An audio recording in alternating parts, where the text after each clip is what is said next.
Welcome to the Romance Podcast. And this right here is a very special edition because it is our first podcast episode ever that my wife is 29 years old. Happy birthday. Thank you. Man, I'll tell you, you look 28 still. You really do. Okay. Nice. Now, we met when I was 23. So is that like really weird that I'm 29 now? It's crazy. I mean, time flies.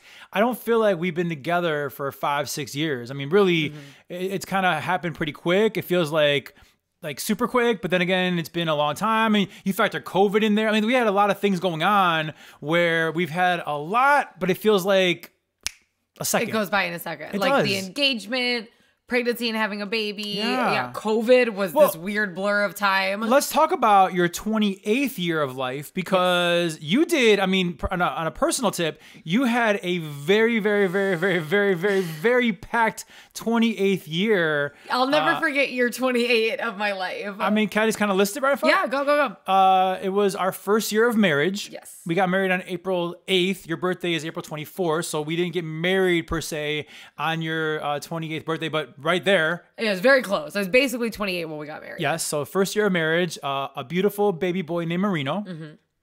You started a Chicago morning show on Q101. Yeah. I mean, that's a big dream for a lot of people. You know, like putting it in perspective, I didn't get my first morning show in Chicago until I was in my 40s. You got it at 28. Yeah. We launched this podcast, the Romance Podcast, in conjunction with Cumulus Media and Q101. We had our second season of a TV show that we co-created and co-hosted, the MVP game on Marquee Sports Network. Yes. And we won our second Emmy. That all happened while you were 28 years old. It's been a year. It's been a year, you know, from birthday to birthday. It's really been a year and a time. And, you know, for me, it doesn't really stop there. Like, you just listed that. That's a lot of stuff. But hold on a second. It's a lot of stuff. It's like a lot of people's milestones, you know, wedding, baby, those kind of things. Career-wise, I mean, the fact that you landed a Chicago morning show at that age. I mean, it's not just a lot of stuff. It's a lot of really, really important milestone stuff. Thank you. I really appreciate that. Yeah, it's true. And, you know, I'm actually kind of terrified to turn 29. Well, you are 29 now, so you're... But I just turned it. And I'm going to savor every day that I'm still in my 20s. Okay, yeah. Because now it's a countdown to 20s being over, right? I had a death grip on the word mid-20s. I used it through 27 and 28. I'm like in my mid-20s. I think I told you at 27, I'm like, babe, you can't say mid-20s anymore. I was like, that's kind of, if you think about it. Like, we're not at the end. No. I can't say mid-20s anymore, which is already a blow. And then next year, I can't say 20s. I know. And I know there's probably a lot of people out there who was like, who cares? Like, 30s is still young. And it is. I'm a firm believer. Like, I don't think being 30 is old by any means. Well, good. Thank you for... Yeah. Now when you're in your 40s, though. No. So what's crazy for me, though, is, and this is going to sound stupid, so let me break it down before you judge me. Go ahead. Most of my life have happened in my 20s. And you're like, well, duh, because you're 29, right? So I get that. But what I mean by that is I have really had all these major milestones in my 20s. Yep. Okay, so my first huge career move, right? Well, actually becoming a TV news reporter, I did that at between 19 and 20. So I was a TV news reporter while I was 20. Minnesota. In Minnesota. I was interning for Dave. I still was a producer with Dave Ryan, like intern producer, when I was 20. I moved to Tampa, got my first huge You're a Real Radio Person gig, right? Moved to Tampa when I was 21. Moved to Chicago for my next big radio gig at 23. So these major life moves, major career moves, you know, thus far. Met you. It was the first time I ever lived with a man. That's a huge deal. Yeah. Met me the second day you were in Chicago. Yes, you really ruined some plans that I had. Or I enhanced them. You came in like a wrecking ball, if you will. Obviously had like my first kid when it comes to like Tristan, like becoming a mom because of Tristan, like, whoa, didn't see that coming, like literally, because it's like that hit me like a wrecking ball, right? So moving in with you, that surviving a pandemic, that was interesting. Yeah. And then becoming a morning show host, becoming a fiance, becoming a wife, experiencing pregnancy, giving birth, and now having our second child that we're raising together. My 20s has been a lot. Yeah. A lot. It's been quite the decade. It really has been quite the decade. And now I've said this before and everyone's like, well, yeah, because that's been most of your life. You're going to have a bunch of other stuff happen. You'll be like, well, my 30s were crazy because of blank, blank, blank, blank. But you have to understand, like when you were in your 20s, you did not get married. You did not get engaged. You did not have a kid. Right. You didn't have there's certain huge milestones that you had, yet to go to. And sometimes even in your 30s, you don't hit those. So I'm just like, this was a very aggressive decade, multiple moves to cities alone. My ultimate radio goal always was to land on a morning show, as many, is. And it's like doing that. Getting our first TV show, I forgot to mention, by the way, creating one, which wasn't on my bucket list, but having one was. Right. So doing that, winning Emmys, which I never necessarily anticipated. I mean, it has just been so aggressive when it comes to career and personal in the last 10 years. And it is so weird to me and scary to me. I have a year left of it, so I'm going to say right. Nobody call me 30. I'm 29. I'm in my mid-20s. No, you're at the end of the road, babe. No. Boyz II Men is singing right now. You're at the end of the road. No. I have a death grip on it. But it's like I'm very scared to be in my 30s because I just feel like this decade's been good to me. It has. It's shaped who I am completely as a mom, as a wife, as a human being, as an employee, everything. It is just, this decade has been the one that completely shaped me from the beginning to the end. All those things happened to me. It didn't, roll into my 30s. I was, pregnant at 29, but gave birth at 30. It was this whole decade. And it's terrifying to me to know that I have 363-ish days left of it. and to know that then I'm going to be at 30s. And it's, for me, in my mind, I'm like, I'm hitting this next, this is your next decade. Like the thing's flipping, the timer's flipping, right? And what am I going to do with that decade? Before we get to your goals for the next decade or even this year at 29, I do want to brag a little bit on your behalf. I mean, you moved here to Chicago when you were 23 years old and became the youngest full-time jock ever in B96 history. Okay? I mean, that's a big deal. I worked at that station for a long time. I didn't start working at B96 till I was 28 years old. And I know you always say I've done a lot of really cool things in the city. I didn't start till I was 28 at that station. You started at 23. I said earlier, I didn't get my first morning show at US on United until I was in my 40s. I think 40 or 41, right? You got your first morning show on Q101 at 28. I mean, you are on the fast track. I mean, way faster than I've ever been. And I mean, I kind of feel actually I'm proud of you. And I'm like, yo, I better step it up here. I got this speed trade coming next to me. With a great caboose. Okay. But hold on. And moving forward, though, the things that we've done together, our first TV show that we co-created and co-host, the MVP game, I'm doing that in my 40s. You're doing it at 28. I guess actually it was 27 for you. Yeah, 27 when we started that. Our second season. We are 3 years deep on ABC's New Year's Eve Countdown Chicago special. And that's a huge, huge deal, So you started that at, I guess, 26, right? Yeah. Yeah. And then, we both have won Emmys because of that show. And again, I'm doing that in my 40s. You're doing it in your late 20s. So you are really on the fast track, and I want to just brag on your behalf. It's been a joy to watch you really conquer your 20s. It's awesome. Oh, thank you. And I hope you're proud of yourself because I'm very proud of you, and our families are proud of you and stuff. So you're really doing it, babe. Oh, that means a lot to me. In Chicago, not like in Des Moines, Iowa. You're doing it. Not like Des Moines. You can still work hard, but still. We love Des Moines. Big fans. But okay. So now that's enough reflecting on your 28th year.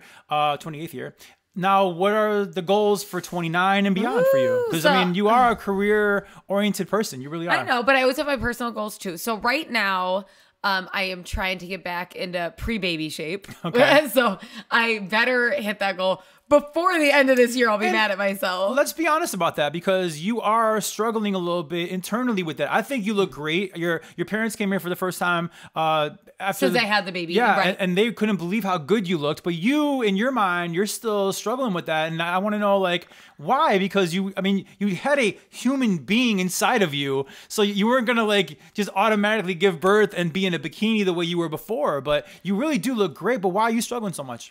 I think for me, one, I've struggled with my body image my whole life. So that has always been a really hard thing for me. I got bullied for how I looked for a long time because of weight. I was a curvier girl. I was never stick skinny ever. And when you're young and you have curves, people just kind of think that you're big. It's not like, oh, like no one's like, oh, a woman. Like you're in junior high, right? So they don't look at you like that. So I've always really, really, really struggled with that. I mean, I had a hard time pre-baby. I wasn't always happy with how I looked, right? So I've always had that struggle. Now I have the baby. I worked really hard to be in good shape while I was pregnant. I was really on it because I didn't want to have a feat that I couldn't face afterwards, right?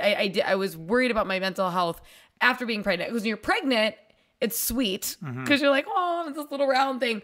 I was worried about my mental health after having the baby with how I would deal with it. So I was really conscious throughout my pregnancy. But no matter what, you're going to gain something. I mean, you can't do anything about it. I mean, yeah, because you have a human being growing inside of you, it's right? It's challenging. Right. And, I am having a really hard time with that. It's not flying off my body. I had like the initial weight loss of there's a baby out of me and I'm breastfeeding and I got that chunk. And then I just kind of plateaued. I feel like I've plateaued for over a month. And I have worked out and I have gone on walks and I have eaten healthy and I have a crazy busy schedule. And I find myself wondering, what else can I do? Yeah. I'm not sitting on the couch, eating chips going, I wish I was smaller. Like that's not happening. So I'm like, geez, I'm not snacking. I'm eating the right amount of calories. I'm tracking those calories. You're breastfeeding. And carbs. I'm breastfeeding, which burns things. I go on walks every single day. And then I have a busy schedule, by the way, like huffing it back and forth between downtown for work. I come home, have the baby right away. It's like, I'm struggling with what else can I incorporate to get there. And also for me, I've always been curvy. I've always been more like hourglass, right? Well, what's hard about pregnancy is the thing that gets bigger than you is your stomach. And that's not my area. Right. Like I'm like, when I eat a little bit, I'm like, oh snap, like my jeans don't fit back there, right? Like that's where I've always gotten it. I've been a hips thighs girl. If you're new to the Kenzie Roman brand, her Snapchat screen name used to be Bootyful Kenzie, because she got okay, baby got back, a little something, and so I'm used to that. I'm not used to baby got tummy. Okay, that's a new thing for me. Even clothing wise, I'm really struggling because most of my outfits always emphasize my waist because that was the smaller part of my body. And now after giving birth, it's like, oh my gosh, I can't even wear it. Like, do I own a full shirt? No, you don't. I don't. No, you don't. It was a mistake right now. Yeah. So I am struggling with that. I want to here I am about 2 months after, and I want to wear some of my normal stuff. And I'm not at that point yet. Yeah. I look smaller than when I guess I was actually pregnant,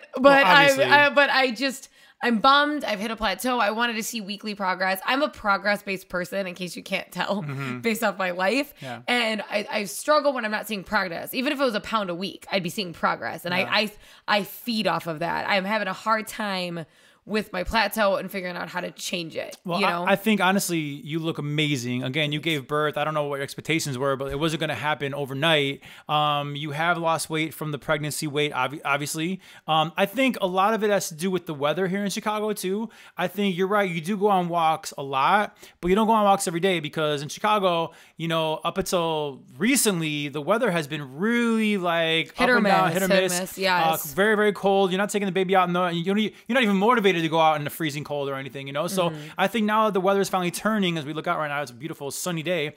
I think as the weather has turned, I think you will be more consistent with your walks. And you've never been a working out person. You always did your walks. You do these big old 2-hour walks before even the baby was here and before pregnancy. You love to go on walks, right? That's kind of your workout. Yeah. So I feel like now the weather's going to be changing a little bit. I think you're going to be more consistent with your walks, and it's gonna fly off of you because you're going to be back to your workout routine with these walks, and it's good for you. It's good for the baby. I think that I really don't like the fact you're struggling with this. I hate seeing you not have a piece of Portillo's chocolate cake that was bought for you over the weekend because you're thinking about it. I know you're thinking about it, but I want you to just relax a little bit. You're gonna get back to what you were before. I think Portillo's cake, baby. I think you look amazing as you are right now. And the best part about this, and I mean this with all due respect, is you never were stick skinny, right? That's not the kind of body shape you ever were. You were always curvy. So I think that you're getting close to where you were. If you were super stick skinny and then you were pregnant, and it'd be more noticeable. You've always been a curvy girl. We were just just at Wrigley Field doing a meet and greet with Cody Bellinger. Really, really cool, like season ticket holder meet and greet situation. And how many people came up to us about our show and the MVP game and everything, but how many people said to you, oh my God, you look amazing. Like from the outside world that, you know, you're in your head every day. They just know you had a baby and you look amazing. So I hope you can kind of take some of their praise and my praise and your family's praise and realize you do look really, really good. I know it's not where you want to be, but I think with the weather turning, more consistent walks, you're going to be fine. We're going to get there. They say that, and that's sweet, but then I know that the waistband of my jean didn't get over my calf that morning, and I'm like, never mind. So that's the bummer part of it. But yes, so that is one of my personal struggles. So my goals, okay, we're talking about. Yep. I really want to get back in shape, and obviously we do a lot of TV, we do a lot of media, and I for the things that we have to do, I need to feel good about myself. Okay, we have to go out and about. I hate. Right, like I did a live broadcast with the Cubs home opener, and people took pictures with me, which is awesome. But I saw those pictures and I hated it. I hated how I looked in those photos, and that's challenging. I want to go out, I want to feel good, I want to jump in pictures, not be like, oh my God, I hope they don't post that. You know, I need to feel good, so that's really important. I also have been exclusively breastfeeding / pumping. Like we're willing to pump and use a bottle because I work. All breast milk, right? All breast milk, right? And that I didn't know what a personal journey that was going to become for me. I wasn't prepared for that, but. Yeah. Wow, if you're becoming a new mom, once you have the baby, and whether you're on that journey, tried to be on that journey, started and was like, hell no, which I totally get, all those things, you don't realize your baby's food source becomes such a personal choice and journey. Whether you're doing combination, formula, breastfeeding, it's a lot of a decision, which I never anticipated. I was like, oh, feed him, whatever, you know? And I'm like, wow. So I've been able to keep it up this long, about 2.5 months of his life. And my goal is to never give him formula. That's what I'm hoping. So I am like, I really just need to get to like that 6-month part where he starts eating some food. 4 months. 4 months? Remember it's right. He can have like oatmeal and like, stuff. So cereal and stuff. I really just need to get there, because then he's not solely like, where is that milk? Because this boy, every 30 minutes, he's a chunk. Smacking his lips. I'm like, put those things away. He's a chunk for sure. So once we can get some more substance in that belly, I'm like, maybe I'll start like, you know, sweat a little bit less about it. But I'm really hoping to get there. So that's my personal goal with his food right now. And then, you know, my next goal is, I think, really TV growth for you and I. We've been in TV now for a few years. Won 2 Emmys, been awesome partners with ABC, awesome partners with Marquee, and I'm definitely ready to see, I think, a bigger consistency in that world for us. I've always said that I loved radio, but I always thought radio was going to be a TV opportunity for me. I've said that since I was 18 years old, you know, in school for my broadcasting degree. And it's become that for you because you came here as a radio personality, but that opened doors for you to do TV, solo, and then obviously with Kenzie and Roman, both of us. So like radio, for both of us actually, has been the first thing into the media world, and now TV seems to be where we're going. And I love radio. I want it. It's not like we're going. Right. Like I want radio in my life. We can do both, right? Yes, exactly. And for me, you know, I'm always ready for another challenge, in case you didn't notice. I'm not a very content person, hence all the moves and job changes. Except when it comes to like husbands. Like you're really content with one husband. Trust me, I cannot have another one. You tire I couldn't have another wife. my ass out. You're a lot. You are a lot. I'm a lot. You are a lot. Oh my God. Anyways, for me, I'm always like, how can I grow in my career? Yeah. And one of my biggest goals was to be on a morning show. I'm there.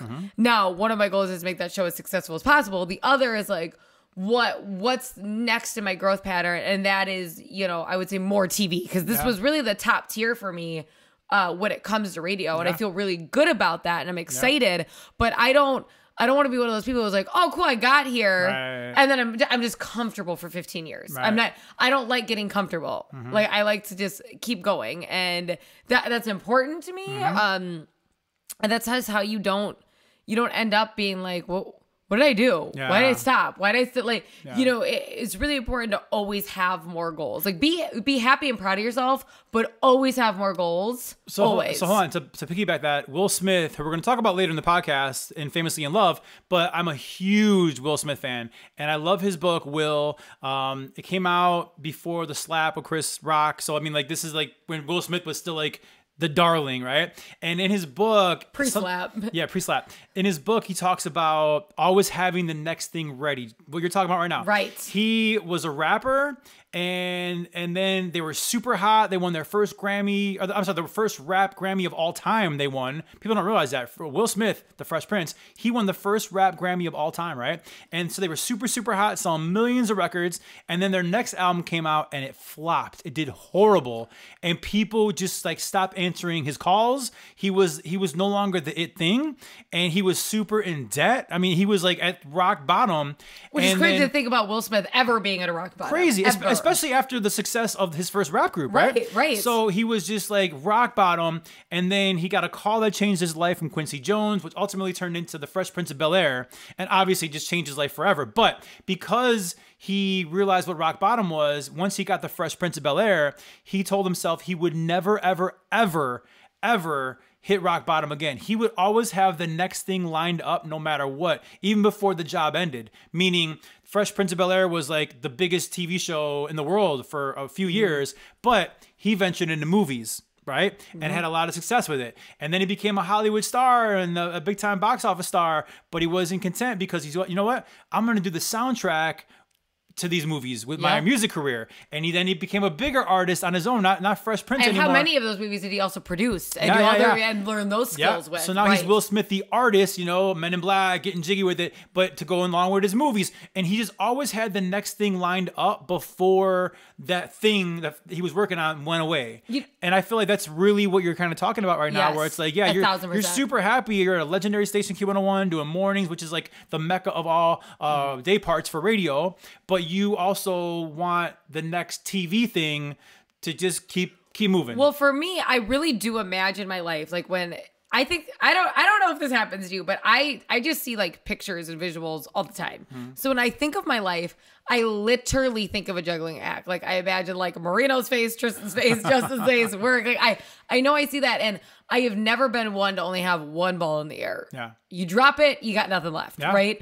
I like to have a lot going on, and that way if something falls off, you're still juggling. Yeah. That's how I imagine myself and what I have going on, especially when you work in media. You never know. I love being at Q101. What if one day we walk in and they're like, it's a country station, you're out, you don't have to like, and then I'll be like, yeah, you took my job, I'm back. Son of a So it's like, I like to be prepared. I like to have more than one thing going on. I just think it's super important, especially in media, because you're not going to catch me falling on my face. Like that's my goal, is that you don't catch me falling on my face. So those are my goals when it comes to work. A personal goal as a mother with the food supply, and then personal goal for my health, which is making sure that I look the absolute best I can. Yeah, those are all really good goals. And I really do feel like, well, I know for a fact you're gonna get back to the shape and weight you want to be at. We better hope so, because I'm gonna have to do a lot of shopping if I don't find anything. You already look amazing. I know it's gonna happen for you. You're a phenomenal mother. You took to it so well. So with this breastfeeding thing, you're doing great. And I think once food is introduced in about a month and a half now, it's gonna be a lot easier for you. Yes. And then professionally, I do see a big TV look in our future. And you never know where that is or when that is, but I could definitely see it happening in your 29th year. So, so hopefully all those things come true. We kind of skipped over your present for your birthday. So really fast, I struggled with this present because as you've heard on different podcast episodes here, I suck when it comes to gifts. I suck when it comes to gift ideas. I'm not good at that. We had Christmas. We had Valentine's Day. We had a push present for our son. We had our anniversary on April 8th. And now your birthday. There's a lot of gift ideas. I was running out of ideas. There's like a decent gap. No, there's Mother's Day coming up. And then after that. Oh, after that, okay. So, and then Sweetest Day because they invented it, like whatever. No, my Swedish. Yeah. Anyway, so I'll be honest, I struggled with this gift idea. And for the first time ever, I reached out to your mom. Because I was like, did you? I don't have a clue what to get this girl. You didn't tell me you did that. I'm finding out right now. You reached out to my mama. I'm saving it for the pod. Yeah. So I reached out to her. I'm like, I'm just stumped. I don't know what to get her. And your mom was like, oh, it's a tough one. And then she hit me with a couple things that were like some good ideas, right?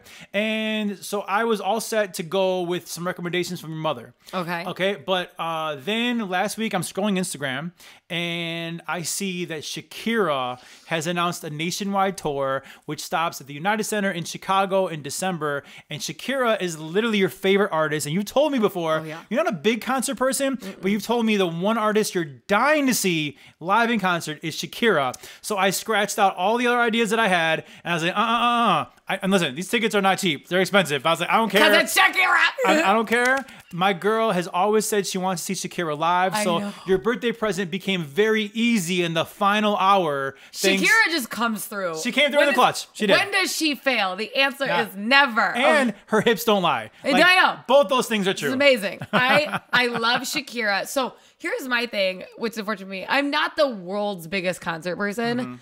And it has nothing to do with the music. Like, if they were going to come to our house and do a show, I'd be like, awesome. Because I love artists and I love music. Like, I saw Bon Jovi when I was in the West Loop in Chicago 3 different times, 3 nights in a row at the United Center. And you were like, why would you ever do that? Nope. It does nothing for me. I couldn't sit in my condo knowing that... Because you could just listen to the album in your condo. See, I love that. I want to cozy up with a glass of wine. I am a concert person. So you are not... I go to a lot because of you, because I love you. And I do enjoy my time with you because you have so much fun. It's fun. But like, it's just like, it's busy and it's crowded and I wait a fucking 4 hours, for the bathroom. Now we have another explicit podcast. Sorry. Awesome. I tried. No, it's all right. Okay. But I have to wait forever for the bathroom. And then like, I don't even want to have a drink because what if I have to go to the bathroom again? We don't live near downtown, so it's a whole thing. It's just never been like my jam, okay? I like them and I can enjoy them here and there, but I also feel like I can listen to this music at home. Or in your car. When I love it. Yeah, right. And I love listening to it there. Like, I'm a huge fan. So the few people that I would want to see, like my favorite artists, because you should see your favorite artist in person. Yeah. I'm a firm believer in that, right? Because it's like, you want to be in the same room with the people that you just couldn't stop listening to. Yep. Well, my 2 favorite artists are Prince and Selena. Yeah. So I don't think I'm going to be able to see them, which is unfortunate. And right? I hate to do this to you, but I saw Prince live in concert twice. And I just want to punch you in the face. Awesome. He was. I will tell you before you get to the finish of your statement here, not statement, but your thoughts. My statement. This is my official release. My official press release. Sorry. I saw Prince had 3 nights at the Allstate Arena, which is out here in Rosemont, and I went. I think like on night 1 and 3 or maybe 2, whatever it was. So I go. Actually, I did not go the first night. Okay, so the first night I did not go, and I had heard from everybody that it was horrible, like horrible. And so horrible. Yeah, it's Prince. But Prince didn't play the Prince hits.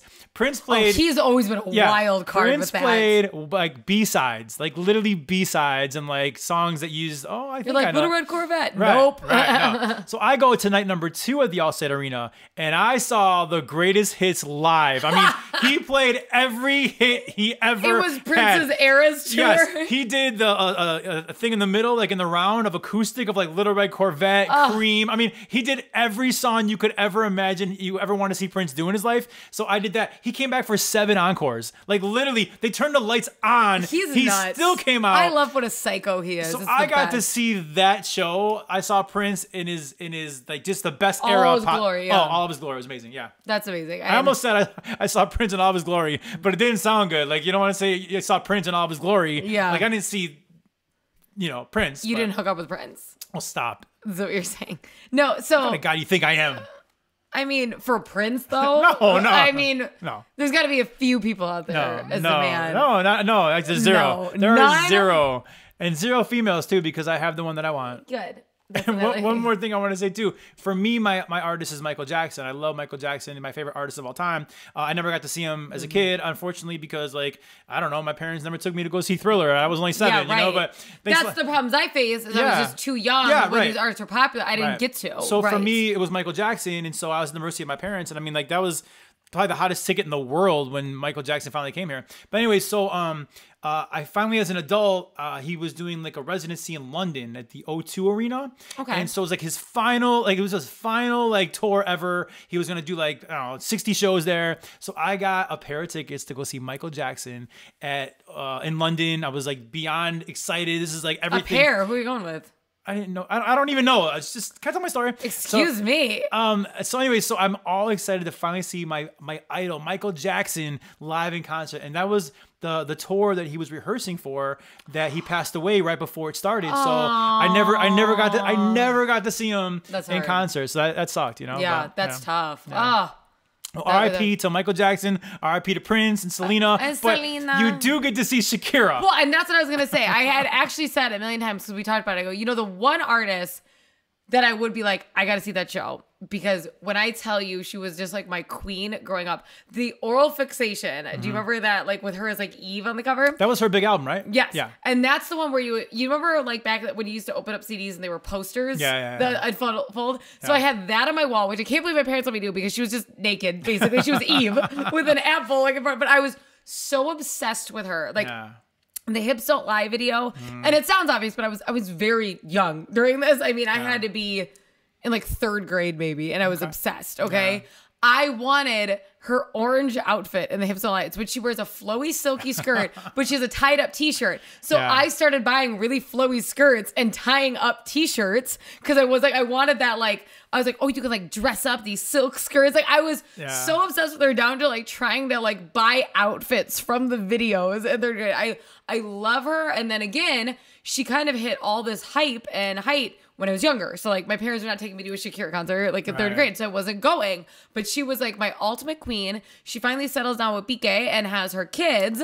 And I'm like, I wonder if she's going to tour again. I wonder if she's going to get back into this. She's just, she's a mom. She didn't put out like tons of songs and stuff. And I'm like, God, what if I missed my Shakira window? And I always said that to you. I want to see Shakira. She speaks like 7 languages. Yeah. She obviously can dance. We all know that. She plays multiple instruments. She is badass when it comes to performing. And I'm like, I want to see her. She's like my all-time, when I think of who I was like dreaming about as a little kid, being obsessed with who I'd want to be on a stage, it's her. Awesome. And I just was like, I feel like I missed my window. Then Piqué cheats on her. Not good. Boo. However, she's on her like vengeance. Okay. And now she's gonna come out with the most badass tour ever, and I'm gonna go to the right. So I did good. I did good. Yes, okay, I can't wait to see this shit. Yeah, Shakira. No, she better do her taxes right this year, because I'm not playing with her. She better be at the where is it? United Center. United Center. Yeah. Okay, December 14th. So all you gotta do is wait 6 months, baby. 6 months. Well, the good thing is I'm gonna be in Shakira shape in 6 months. Because if you think I'm not gonna dress hot as hell to the show, you're gonna be. It's December 14th, but you're gonna think we're like in Colombia in June. Okay, I'm gonna be so ready. And actually, my math is off. 7.5 months. You gotta wait. Okay. So. Well, that's even better, because you got me like cake for my birthday, and I need to get into shape. And then Tristan and Marino got you a Shakira like concert shirt to wear, and you could maybe tie up a t-shirt and do the flowy skirt and kind of be Shakira. Yes. Awesome. Okay. I'm very excited. I'm really bad with gifts, but it feels good to know that you're this excited about your birthday gift. I love this woman. Like, you don't understand. She's my favorite person. Yeah, so I'm very excited. She's awesome. All right. Well, someone who's not awesome, and I will make no excuses and I'll make no apologies for thinking this way, is I am not a fan of Jada Pinkett Smith.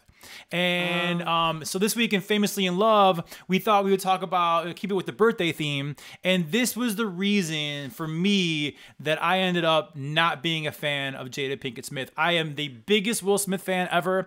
I mean, I followed his career from those early rap days. I love the first vinyl record I ever bought was the Fresh Prince of, the Jazzy Jeff and the Fresh Prince. He's a DJ and the Rapper, double LP.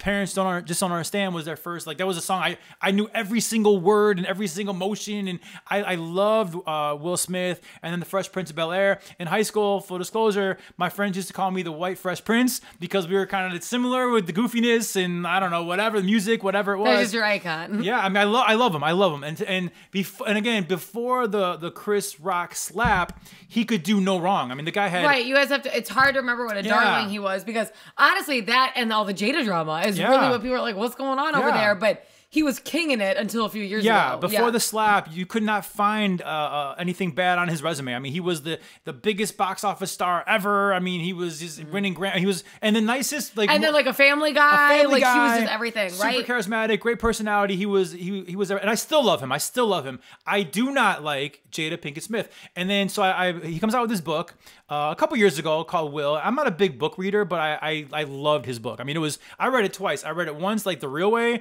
and I read it once once with the audiobook in my ears. Like, I mean, I just love the book. It's He counts that as reading, by the way. Yeah, He'll be I like, read it. I'm reading right now. I'm like, you have headphones in. No, I read his book twice. But this, and I knew I didn't like Jada Pinkett Smith. Like, I just felt like she was changing him in a bad way.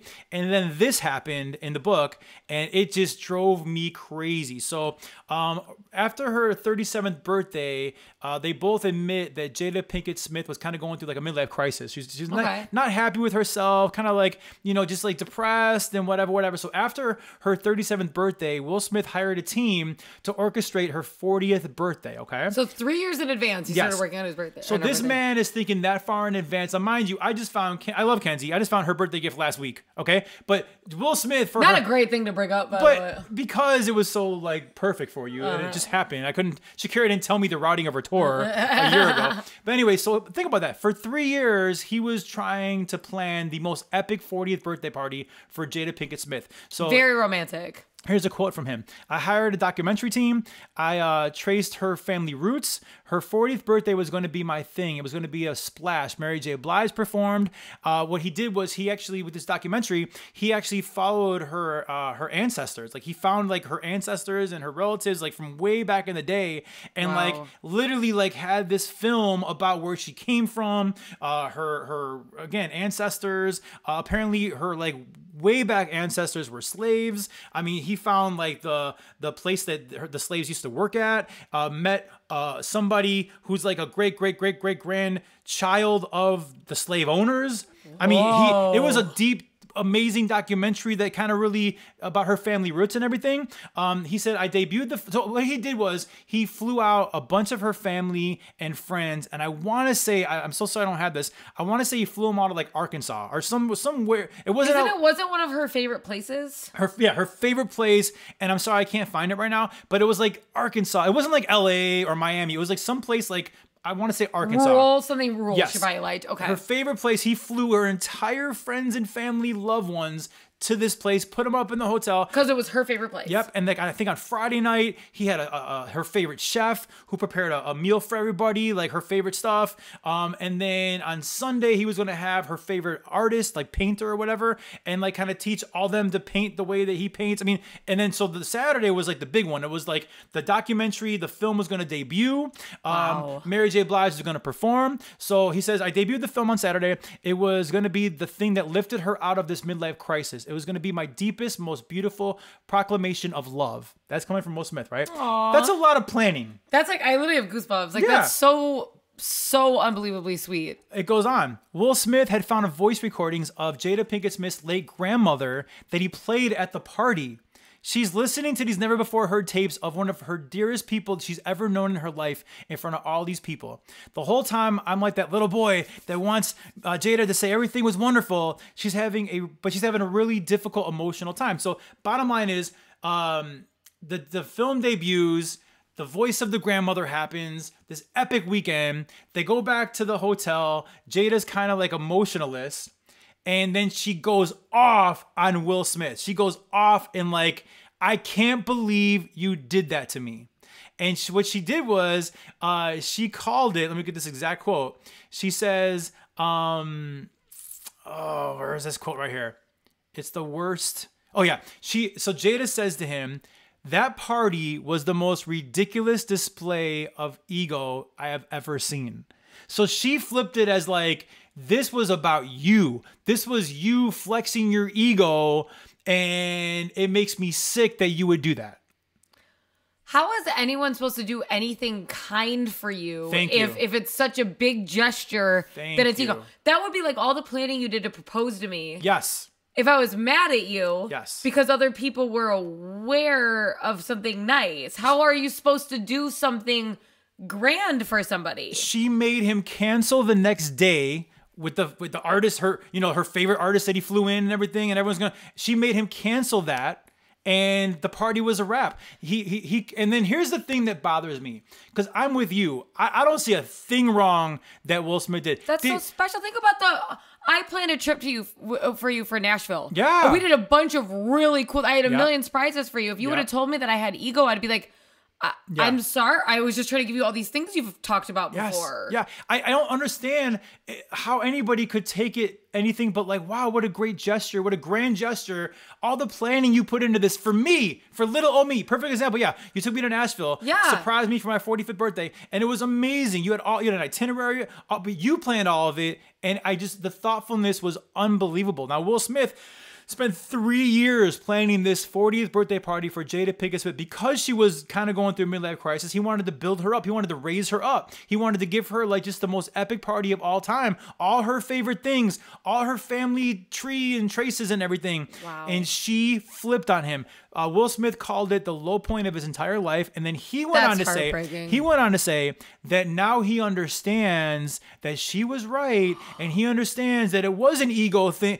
I swear to God, he sounds like a battered wife to me. He sounds like a battered wife not good. Where it's like, no, it's my fault. It's my fault. Like, there's nothing he did wrong here, I don't think, and yet she has him believing that he messed up, even though for me, she was just ungrateful. You want to know what I think this is? And this is from an outside perspective with that information. So if something else, I want to put a disclaimer. If something else ever comes out that he was walking around the party being like, aren't I amazing or something, then fine, right? So if there's a missing detail. Right. But based on the fact that he's taking ownership over it, I would imagine he's not leaving any details out because he's not even defending himself. Right, okay. right. So based on that information, I feel like Jada loves the attention, hence a lot of things that have happened over the course. She's got a lot of bomb dropping. Yep. She loves bringing up Tupac a lot. And I know it was her good friend, but at a certain point, you know what I'm saying? You do have a husband and children and like things in her life. Wait. Oh no, about Tupac. As I was researching this story, there was a People magazine article where apparently Willow Smith wrote a handwritten letter to Tupac hoping that he would come back to make her mommy happy. It's weird. What? Like, just what? Weird. Like, because she has a good husband. So, like, stop it. Great husband. And here's what I feel like this is. Because I know people like this and I've seen it. Okay?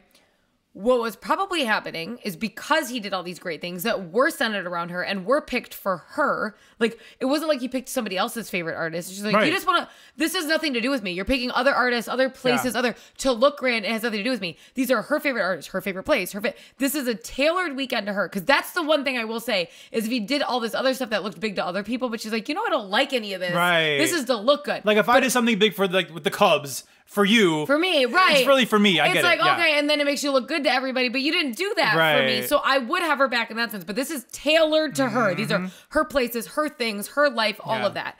What I think happened is all this is going on, and people are probably walking up to her going, you are so lucky. Your husband's so in love with you. Will is amazing. I can't believe Will's done this for 3 years. Yeah. And that got into her head. It's not his fault that people are blown away by him. And like, honestly, relish in it. If you have someone who loves you that much that other people are blown away by your love, don't get threatened by that. But some people can't stand to be lucky. Now, luck shifts in relationships. Sometimes you're lucky because you're their rocker, and this time then they're lucky because of this. So you can't be like, well, he's the lucky one, or I'm the lucky one because it's messed up.